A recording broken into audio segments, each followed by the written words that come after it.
What's up, everybody? Welcome to our very first episode of For the Culture.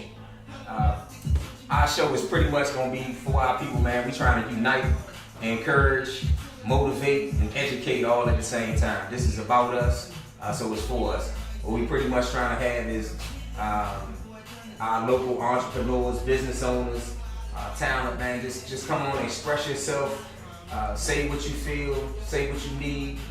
Let's get the big picture out there. Let's figure out why we can't get along, like Rodney King would say. Let's figure out what we need to do to put ourselves up there with all the other races. And again, this show isn't about pushing other races down, man, but it's all about bringing our culture up, because we have something good going on. We just got to take advantage of it. So with this show, man, we just giving a platform to everybody locally that wants a platform. No matter what it is you got to talk about. If you want to talk about drug addiction, we all got problems. If you want to talk about abuse, if you want to talk about,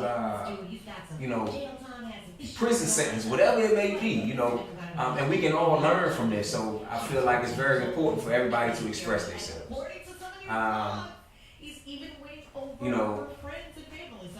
We got our crew of people that we got going on, man. We got our DJ Bub. He's gonna keep things rocking for us. We got our bartender, lovely Miss Tiffany.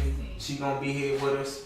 We have our camera crew, Ricardo, my man Webb. We got a lot of things where a lot of good people are involved in this. So if you stay tuned towards to the episodes, you'll see we got a lot going on. I said today right now we pretty much waiting on Tiff to get here. When she get here, we gonna kick our show off, man, and get on some good topics. That's what we about. We about challenging our minds and educating ourselves. So any way, shape, or form. This gonna be a live show, so a lot of the shit we say, it might come off wrong. We might contradict ourselves, but in reality, man, we trying to keep it as real as we possibly can, as often as we possibly can. And boom, here we go, walking through the door is our lovely bartender. She good, she go right over there. The lovely lady, Miss Tiffany. How you doing? Alright, what's happening? How you doing? Alright, what's happening, Tiff? Come on over here, little lady. Come on, this is for everybody. This is for everybody. So, Tiff, the cameras is here, man. You want to introduce yourself? So, I told everybody you was the bartender, but I don't want it to be this thing where people thinking that you are just a bartender. So, if you want to kind of, give you a little, both of them, everything live. So, hey everybody, I'm Tiffany Woods. I have my own business. It's called Attractive Cosmetics. It's a makeup line, and what you can expect from the show is me bringing my realness from a woman's point of view, and I'll just be getting deep down in our guest's mind. Yeah, that's what's up. That's what we and to be honest, that's what we really need. It's like we need a woman's perspective because just me being up here, everybody know, man. Look, I'm a rough dude, so I'm gonna keep it 100, and I might not care about the certain feelings or the views of a woman. So that's good to have a woman here, But of course, the main thing, like I said, when we get our guests here, we gonna really get our show on and popping. So, what do you think as far as what do you think we can go with this? In your opinion? I think it's gonna go pretty good. We need more people to speak, to help with our Black community as a whole. We've been divided. Everything seems to be like a competition. We don't want it to be a competition. I feel like we should be able to work together and help each other. We live. What's up, everybody? Welcome to our very first episode of For the Culture. This is a show where we're going to try to unite our people, inspire and educate, and mainly motivate. And what we trying to do is get as many unique stories as possible, and everybody has a story. So it'd be appreciated if you got a story, man, talk to us, holler at us about it. So today, with our very first guest, man, much love to our man John P. Graves. Coach P, what's up, baby? How you feel? Hey, P. What's up? So Pete, what's up with you, man? How you feel? I mean, you come here with the shades on, looking all smooth, all cool. This the persona everybody get. Tell everybody a little bit about yourself, man. So you want to go right? Yeah, both of you. God, so.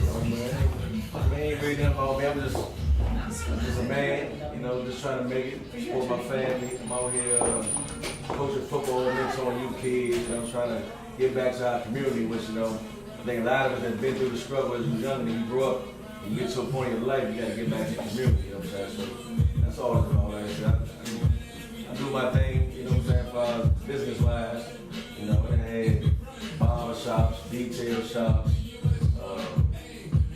you have a little record label and stuff. So, you know, like, I come through a lot of struggle and a lot of always wanting my own. So I see a lot of things with these black youngsters now, and they don't want nothing. Right. You know what I'm saying? As far as the younger, they out here, they don't have no sense of direction. They don't have no respect for the adults. You know what I'm saying? It's like, back when I was young, we may get out there in the streets, hustle, but when grown-ups came around, we were just respectful. You know what I'm saying? That's what you're missing. And a lot of black people don't stick together. Everybody compete against each other when we're all supposed to be together. Right? So you look at the other races, we mad at them, but they stay together. That's we compete. You get mad when a white man kill a black man. We kill each other every day. You know what I'm saying? So to me, it's a lot of stuff don't make sense. You know what I'm saying? So I just try to do my part, giving back to the kids, coaching football. You know what I'm saying? That's pretty much. Right, we know you coach football, so what's I mean, the other thing you got going on is your barbershop. The barbershop, I've been cutting heads since I was 15 years old. First barbershop I cut it was a sports barbershop behind the old triple in Branch Avenue. So I've been cutting over years. You know, that's always been a way I can get some money. And so if I was doing music stuff, or if I was doing street stuff back in the day, when something failed, when I got something, I always come back and cut heads. That's something I was getting to cut heads. So I mean, and it paid the bills. You know what I'm saying? So I mean, that's it. Right. Now, so as far as your start, you know, everybody have a start. So walk me through your start, your barbershop, how you started. I started with the first shop I had was in Oxford Hill behind the pizza hut. So you know what I mean? It was a detail shop, a rim shop, a tent shop. So when I had that going, I had my cousin up the salon next to me. Moved down here in Charles County. You know, I was cutting at a shop down here that wasn't mine. So I seen some money down here, so I opened up a shop Prime Time in Prime Road. So I mean, Remember that, right? it's when we opened it up, it was a detail shop, tent shop, and salon. But the business happened so fast. I was doing parties down here, and I was connected. I remember that shop. There was a lot of drama involved with that shop. No, I wasn't really drama. I was just connected to a lot of street dudes down here that I mean was locked up with, or my family, their family, so we clicked. Right. So we started, like I said, going parties, and there was a lot of traffic coming through there. So once you see black people in traffic, you automatically think they selling drugs. Right. And so, you know what I mean? It's that comes with the territory of being a black businessman or owner when you have a detail shop or a barber shop, because and back in the day, you know, your history, like a lot of gangsters and stuff hung out at barber shops or did certain things at the barber shop, you know what I'm saying? So, but our culture is the barber shop, you go there to talk sports. Right. You know what I'm saying? The young boys grow. When I was young, I always, when I come in there, haircuts, that's what I wanted to do. Because it's like, it was a cool job. Nobody on your back, you know, when you're making your money, you know what I'm saying? So, then when I grew up, I just wanted my own. Right. That's all. And I can tell y'all, man, everybody that know me know I don't do the barbershop shit. I don't go get my hair cut all my life. Ernie Stewart might have cut my hair twice. Other than that, I cut my own hair. I went to this dude's shop, man, and from what you, like I say, that's why I tell you, man, you know, you come in, you look, you know, you get this cool look, you know, you swag, but man, that's why I want people to know the real you know what I mean? Because I'm sure that it didn't start this way. You are this way because this is how you feel, this is how you want to be. But it was a point that made you who you are. So this is the story that I'm getting out. But when I went to his shop, man, it was very professional, straight line up, man. I mean, that's one of the best barbers I've seen. So hands down, he doing his thing. Support him. That's all it's about. It's not about man what he doing or what he not doing, man. He's a black business owner, and I've seen him support black businesses. So on the strength of that, man, let's make sure we support Signature Barbershop. So now, as far as a barbershop, what are some of the common myths? Because, you know, a lot of people look at a barbershop and say, you know, man, you can't make no money in a barbershop. You can't, you know.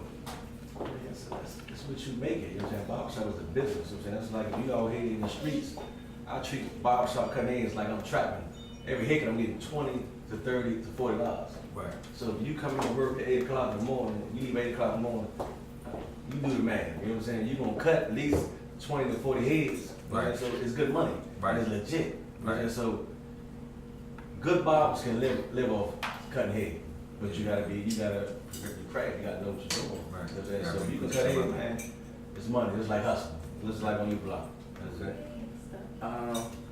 it. Tiff, we got our vote. We had our drink of the day where everybody voted on, and Tiff, Yes. what did So they today's drink of the day is going to be the mango crush. It's Ciroc. Trying to be all professional and shit. But P wants it straight, so I got to. So here you go, P. Thank you. And let me give you yours. You got a good host. But you know, so another thing we did was you know, we put it out there, of course, that we were gonna interview you. You know what I mean? So I want people hear who we gonna interview. Thank you, Tiff.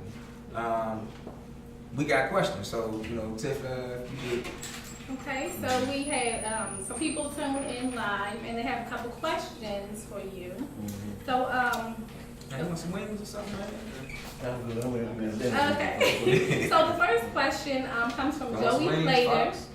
He said, how do you feel about parents putting pressure on their child to be great? I mean, you gotta apply the pressure to an extent. You just can't overdo it. You know what I'm saying? So you always want to encourage your kids and push your kids to the limit, but without going over the limit, if that makes sense. You know what I'm saying? So it depends on which sport they're going to. You know what I'm saying? So, but pushing them to be great, man, just being successful. That's being great to me. As far as if you're the #1 kid on whatever team you're on, as far as you just getting A's and B's, because every kid is not an athlete, every kid is not a sportsman. But if you're a good kid, getting good grades, you're on the right track, that's a blessing, man. Right. So there's a difference between pushing your kid to be great and pushing your kid to be you. Yeah, that's a lot of, well, me coaching football, that's a lot of parents trying to live their dreams through their parents, man. You gotta let your kids be you. You know what I'm saying? Support them, get behind them. So you see that a lot. Yeah, a lot. Everybody want their son to be the man. Right. And unfortunately, everybody's son can't be the man. You know what I'm saying? Because every dog is not a dog. You know what I'm saying? So you gotta understand, like, They had to be a Dennis Rodman and a Scotty. let the kid be the kid. You know what I'm saying? But just let them be successful. Really, that's all you can ask from the kids, man. Because you gotta understand, man, kids out here are so lost. The generation where I say ages 14 to 24, 25, that generation is, man, totally lost, man. Like, they don't have no respect, man. They think everybody old or something. You know what I'm saying? They ain't got the hustle and drive like we had when we was young. You know what I'm saying? I think social media and all these video games mess these kids up. You know what I'm saying? Now, do you think there's something that could help them? Is they gone or? I mean, it's always something to help. But the help is gonna be our community. You know what I'm saying? We gotta get off there where that ain't my kid. You know what I'm saying? See, back in the day, the village raised the kids. You know what I'm saying? You can go down the street, mess up your people's they gonna correct you. You know what I'm saying? Nowadays, you can't even say that to my kids because they mad. I'm saying that to my son. So you get, then you beat me because I said something to your son or your daughter because they be doing wrong. You know what I'm saying? So you got a lot of parents ain't with you saying that to the kids. Right. They mad at you, now y'all beating. So we in our own way. The black community as a whole, we in our own way. We don't work together. You know that's what the problem is. We need to unite. You know, that's what we need to do, everybody, man. That's what the show is about. It's about uniting. You know, coming together, educating each other. That's what it's about. I mean, I really do feel that segregation, man, just kind of messed us up because we kind of don't even go with our own ways anymore. We just kind of do what, you know, what's in the grain right now. Just whatever floats anybody's boat. All right, that's the fad today. That's what I'm gonna do. If it's skinny jeans, dreadlocks, that's what I'm gonna do. We gotta kind of start being original because we are the originators. So you know, with that's cool. I like that though. Okay. I have another question from Sheena Meredith. She said, "What's your definition of a real man?" My definition of a real man is a man that takes care of his responsibilities as far as his family, as far as his bills, and whatever he put himself involved to be great. You know what I'm saying? That you can't say I'm a man if you living with a woman and she paying all the bills and you ain't trying to go ahead and get a job. You know what I'm saying? I'm not saying it's okay to man if you get on damn time, but you get yourself back there. But you got a lot of men out here that don't want. They want to sit around and smoke weed and play video games when your wife at work or your girlfriend at work, but you ain't out there busting your ass. Right, you gotta meet halfway. Or you living with her in Section 8 because you living free, you ain't out here going to get a job or trying to get a GED or getting a program to learn something to get a job. And so being a man is taking care of your family and being a stand-up dude all around.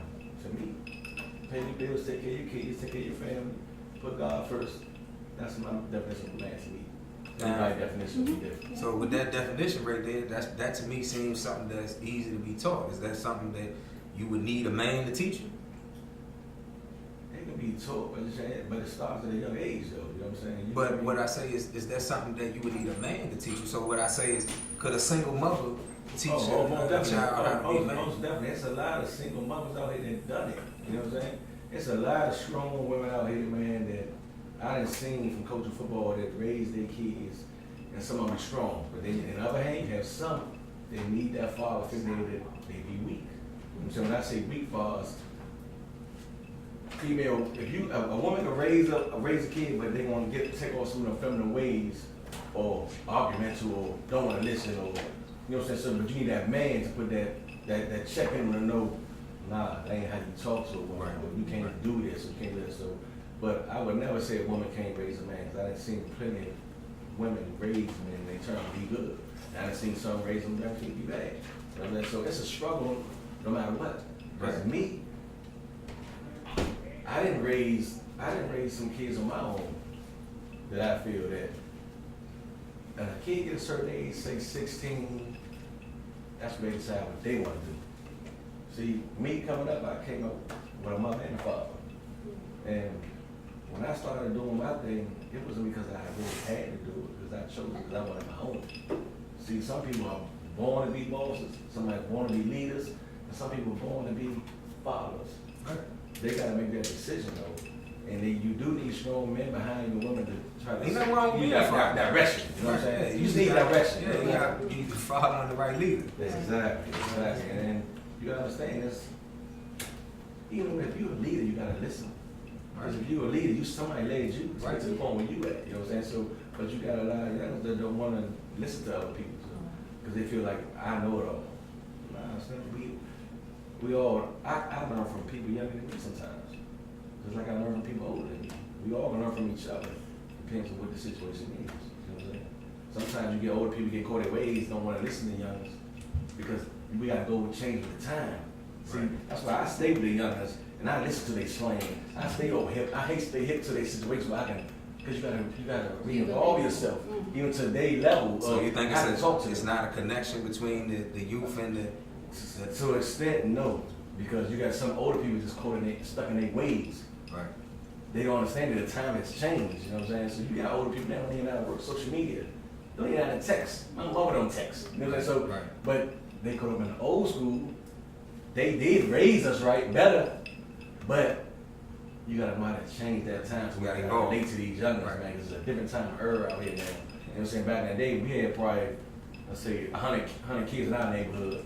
When today, kids may have that in their neighborhood, but they got social media, so they in everybody's neighborhood. Right. They got thousands of friends now, you know what I'm saying, fathers. So it's like, it's completely different. So you gotta go with the time, you gotta evolve. Right.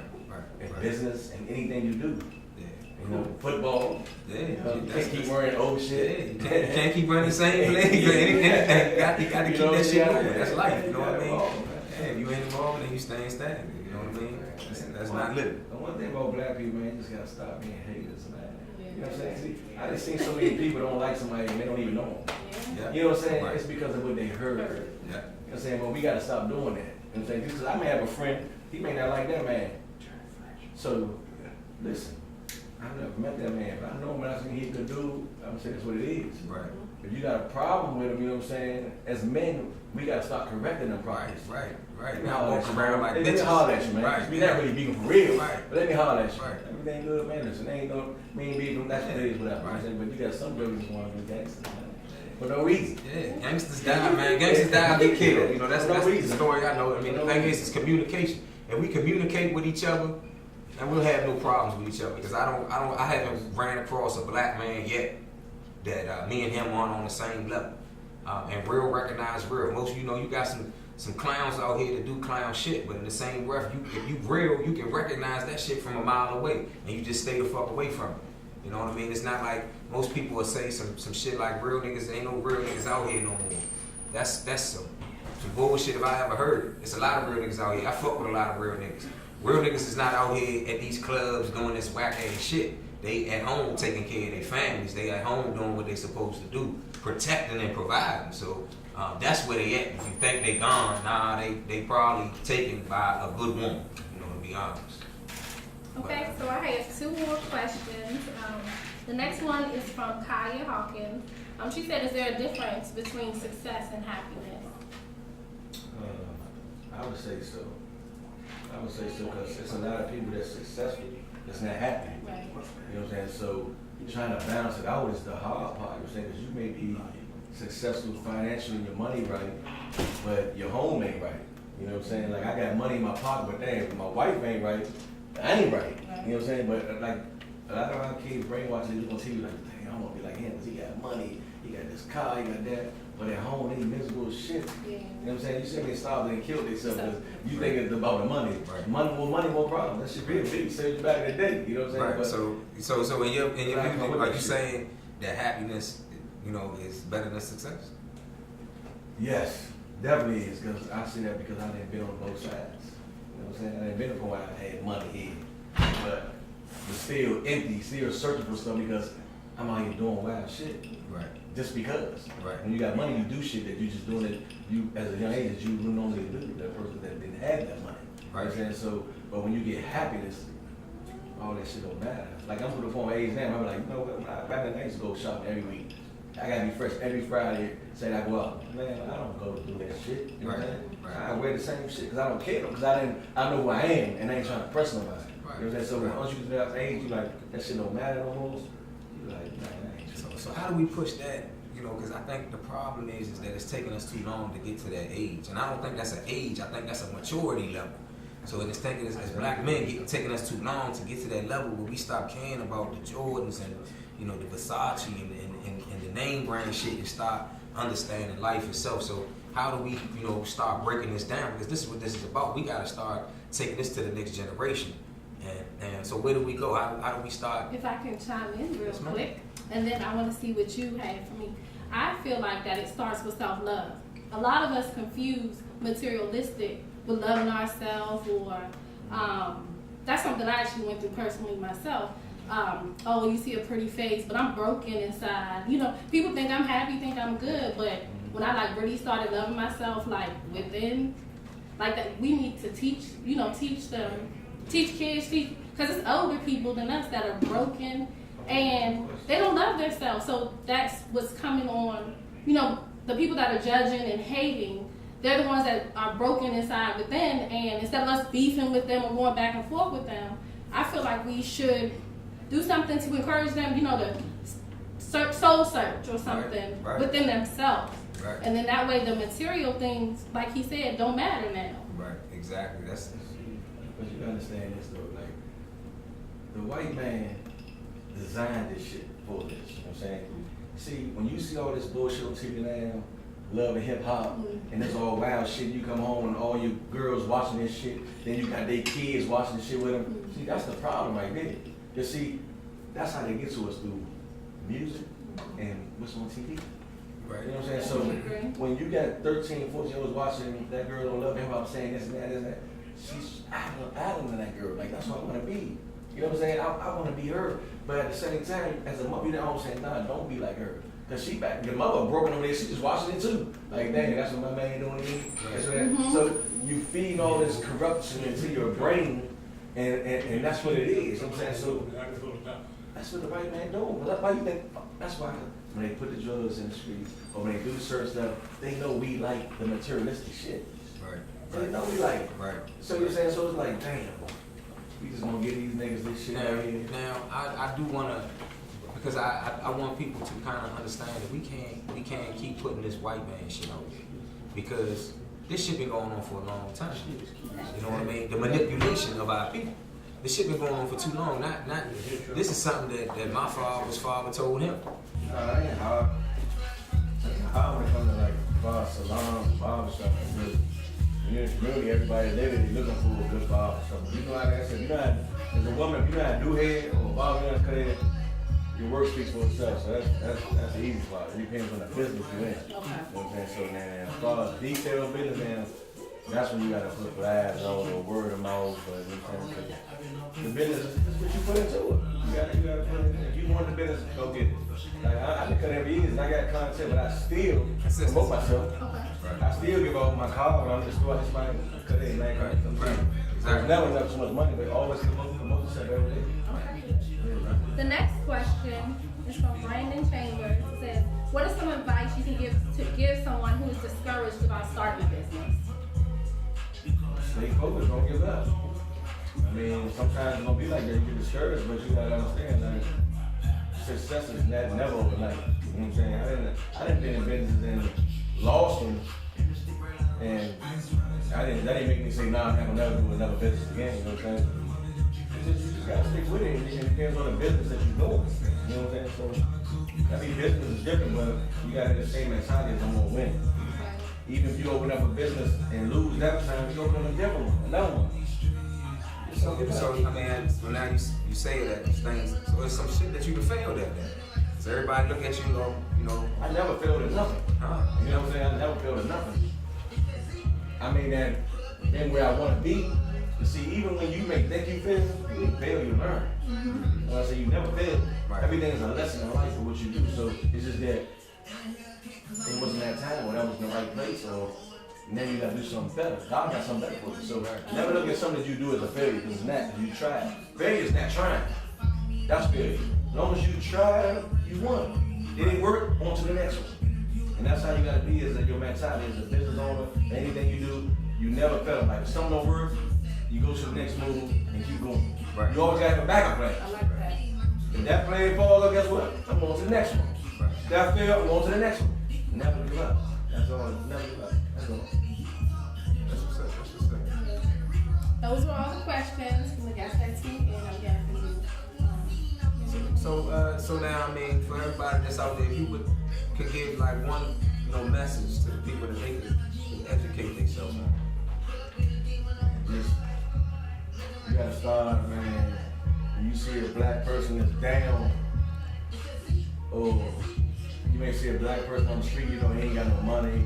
You got some money in pocket. Look, can I buy you something to make I don't care where it's from. You can even 7-Eleven. It's just a thought or doing something for the next man. Right. We so when they got quarter cent on me, you might be brought up at the light, somebody they bumming. And somebody may want the money to go get drugs, but guess what, homes? Come get in the car with me. Right. I'm gonna take you to something to eat. Right. You ain't gotta give them money. They say, home, get in the car. Or bring them something to eat. Right.